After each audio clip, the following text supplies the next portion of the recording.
not just false promises. There are reports Republicans have said privately they have wasted time and have no consensus. Many Republicans, though, want an alternative to extending the subsidies for Obamacare. And the latest round of ticket sales is now underway for the 2026 FIFA World Cup. And FYI, they aren't cheap. Some matches, prices are in the hundreds, with others going as high as the thousands. But there are some deals here and there.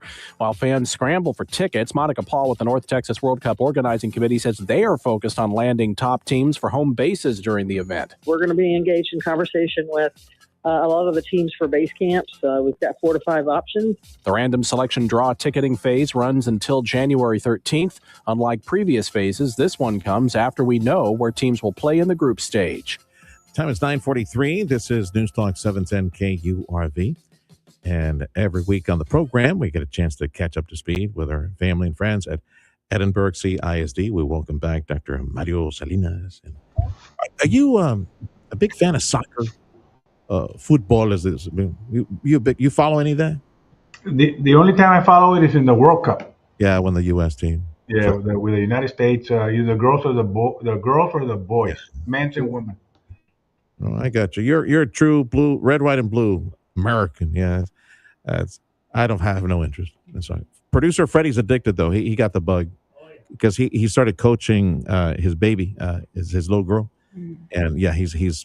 So, and I do follow it here with our teams, right? I'll go out and see them, but on television, I follow during the World Cup.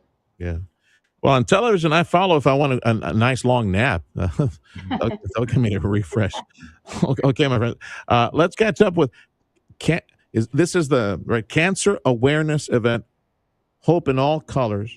Correct. Is right around the corner on the 19th. That would be what, like the next Friday already? Actually, right? It's going to be scheduled January 31st. Our semester closes on the 19th, but the Hope in All Colors Cancer Awareness event is scheduled for January 31st. Oh, I see. I'm sorry. Yeah, sorry. Yeah. We've talked about this one before. Lisa Ayala joining us as well, January 31st. And Sergio, we have almost 5,000 employees, and cancer is significant within our workforce and even with our students, right? So it's something that we even here where I work here in our facility, we have several people that are stricken with cancer, and we have them, right? We're a reflection of the community. So we wanted to have an awareness event and bring in speakers and talk about mitigating the chances of getting cancer, prevalence of the certain cancer here in the Rio Grande Valley, and things like that. But we feel that it's something that we've been wanting to do for several years, since many of our employees, and I do mean many of our employees, are stricken with this disease. And last time we talked about this, there's a call out for folks to send videos and pictures and to be a part of this moment that takes place on January 31st, like a collage or video or something like that. Yes, they can send it out to daisy.espinosa@edinburg or ecisd.us, and we're putting together a whole video collage that we will show that evening while we're listening to speakers, testimonials, while we listen to experts talk about the importance of prevention and early screening. Yes. So it's going to be a wonderful event. We'll have food, we'll have lots of music, our kids will play, we'll have performances. So it'll be upbeat. We'll hear lots of amazing stories about people who have lived through the disease, those who have lost loved ones to the disease, and people in our community who are continuing to fight with it. January 31st, put it on the calendar, Edinburg CISD, this All Colors Cancer Awareness event. It will take place at Richard R. Fotis Stadium. And as Ayala was telling us, there's lots of music, lots of fun and food. It's a family experience. If you have a loved one fighting cancer or someone who fought cancer, submit your video, your pictures, be part of the celebration of life and the awareness of cancer and the celebration of the folks that we love that are fighting cancer or fought cancer courageously. January 31st, Richard R. Fotis Stadium, and be a part of it as well. Anything else you want to mention related to this, Lisa? Yeah, and related to that, we're going to have student performances throughout the event, beginning 2 hours before and throughout the event.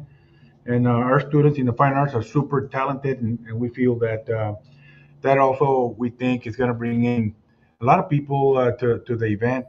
We want to bring in as many people as possible, right? Because cancer doesn't discriminate. It affects probably every family unit has everybody knows somebody has cancer. That I can tell you. Every, So all we families think it's have been important done for. for that. Use We're looking forward to that. yes, sir. Use the social media and the website for the district to get more information. Also, upload your pictures as well. Dr. Mario Salinas from Edinburg CISD and Lisa Ayala from the communications office at our district at Edinburg CISD. We could check in with them weekly. Next week will be the final chance that we speak before Christmas, I believe, right? Let's talk about the Edinburg North High School drainage project improvements. Right. That is a project, Sergio, that 20, 30 years overdue. That since that school opened, since Edinburg North High School opened, we've had trouble with it floods quickly, and it floods pretty severely. And so finally, we feel that we're going to uh, uh, we got have a solution to that problem that we have at Edinburg North in that part of town actually. Together with it, the only way that we were able to make it happen was Eli Torres, Precinct 4, Raul Sassin from the Drainage District were able to contribute to this project and to the tune of almost $1.5 million worth of resources to get this project done. Uh, total cost of this project was $3 million, and Precinct 4 and the Drainage District, with their help, we were able to get it done this year. They contributed about $1.5 million worth of resources to this project, and you know what? It's going really fast. It's one of the I've dealt with facilities and projects like this pretty much all my career here at Central Administration. This project is going fast. We feel that it's going to be done, substantially complete. About 2 weeks after we get back from the holidays, mid-January, we are going to be done with that project. We're going to do a big ribbon cutting, and we're going to invite you, Sergio, so you can be there. This is Yes, very, sir. very important for us and for our community. You and I, we've got a news date at 7 o'clock in the morning. If you could make it next week, if you're, if not, we can wait till after the holiday because. Yeah, we can talk next week. You and I need to talk. See if you can describe for me this great program that is now real. It's a done deal, up and running. The adult education one with South Texas College, Mario. That I'd like to do that. Early in the year I went to visit you at your studio. I wouldn't mind going out there to talk about that program. Please do. Yeah, that's. I told you I wanted you back as soon as you started, and it started. Here we go. South Texas College, Edinburg CISD, and Region 1. Yeah, and Region 1. We got adult education, phlebotomy, welding. There's a couple of other CDL, the commercial driver's license. Air conditioning, CDL, welding, phlebotomy. These fields that are needed. We get these adults certified and put them to work. These underemployed adults or unemployed adults, and that we're really hoping to get that off the ground. We're starting to get it off the ground, but we want to get out there and talk about it to our community. And I welcome being out there with you at your studio to talk about this. It's night school, and those bays at the Career Technology Building and like welding and all that stuff. Yeah, that they go to the night school. We'll put those bays to work. Start training people for these high-paying jobs that they all seem to be at the Port of Brownsville these days, or with Elon Musk right next door. Correct. And with the help of STC and with Region 1, we're hoping that the tuition is paid in full for these adults that need financial help to take these classes. Benchmark, state assessments. Give me an update on that. Where are we at Edinburg CISD? We took our first benchmark in October. Our schools are making progress. We'll take a second benchmark as soon as we get back from the holidays, mid-January toward the latter part of January. Our students will take the second benchmark. A benchmark, for those of you out there your listening audience that may not know what it is, it's like a practice test for the state exams, so that we try to mimic the real test so that the students start getting used to the test when they do get it, the real one in April and May. So we do a practice test, trying to mimic the real test, and give them an exam, and then the result will tell us where our students are, where our schools are, so that our teachers can focus on those areas that we show weakness in, and hopefully we can get our campuses to rise to an A. This past Tuesday at the board meeting, we recognized 14 of our campuses that got an A from the Texas Education Agency on the state assessments, and we're hoping to go to 20. And through this benchmark, it's a strategy that we use to help our teachers. It's like a football team. They scrimmage and scrimmage and scrimmage before the real game. Very, very similar to that. It's like a scrimmage with the practice test. Dr. Manuel Salinas, Superintendent, Edinburg CISD, along with Lisa Ayala from the Communications Office, our weekly conversation with Edinburg CISD. When do we go to 3-a-year testing? You know how they pass that law. When does that happen? That happens in 2027, 28. Okay, so it's still a ways. It's still a couple of years away. We're still going to deal with the STAR test, the state assessment, the latest legislative session. They did away with it, but we got to deal with it for 2 more years. I need to ask you something that's in the news. Thank you, Freddie. I need to ask you something that's in the news today, because it's I need to go to school real quick with you. You mentioned the Texas Education Agency.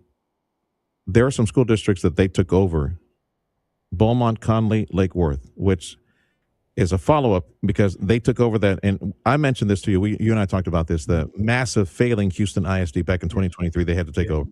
Fort Worth recently as well. Yeah. And one of the metrics that they follow is they said at least, these districts, the ones that TEA took over, got rid of their elected board and put some state controllers in there. And let's do a reset. You got to fix this somehow. Mm-hmm. They said they received those districts that have been taken over by TEA, 5 straight failing grades. They had at least one school in their system with 5.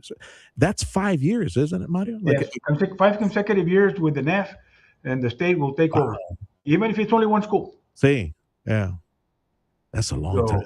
That's a long time to shift gears. Don't you think it's a long time to shift gears, though? Yes, Sergio, it's serious business with TEA. If you have a failing school and you don't take corrective actions, and it continues to be a failing school, they'll take over the district.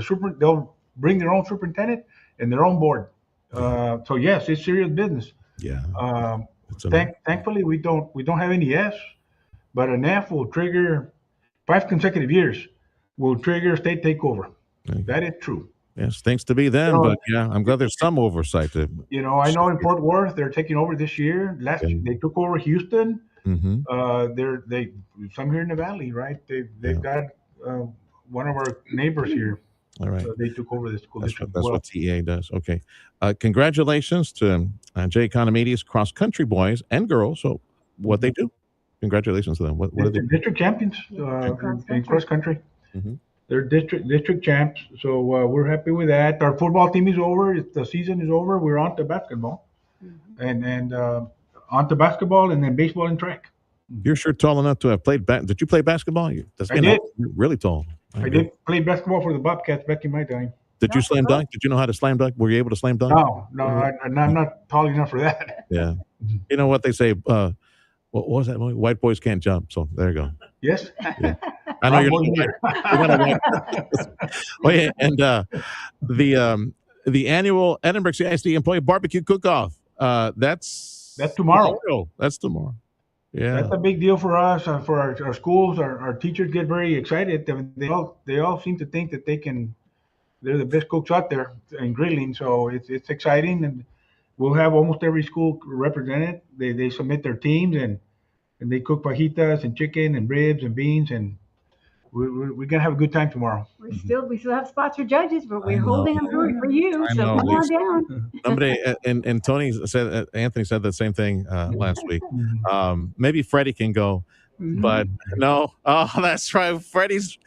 I got a remote for the Salvation Army tomorrow. So we're working for the Salvation Army, trying to get donations. So we'll be on the radio. Give me a call, Sergio. I'll give you guys some donations. Okay, my brother. Mhm. I'll take donations and fajitas and ribs, Yeah, whatever I you're was making. going to say, That's ribs a might part. work Yeah. too. All right, gang. Have a wonderful weekend, and we'll You check too. with you, Lord willing, You next too. week. That's Have Dr. a good Mario. weekend. Have a good luck at that fundraiser for you. Yes, sir. Yeah. We needed to keep donating people for the Salvation Army. That's Dr. Mario Salinas from Edinburg CISD, our superintendent, and Lisa Ayala with the communications office. Thank you for joining us on Newstalk 710 KURV. Merry Christmas from all the crew at ECISD and 710 KURV. Join us online, 710 KURV, Facebook and X Live as well. Senator Ted Cruz, next hour of the Sergio Show on 710 KURV.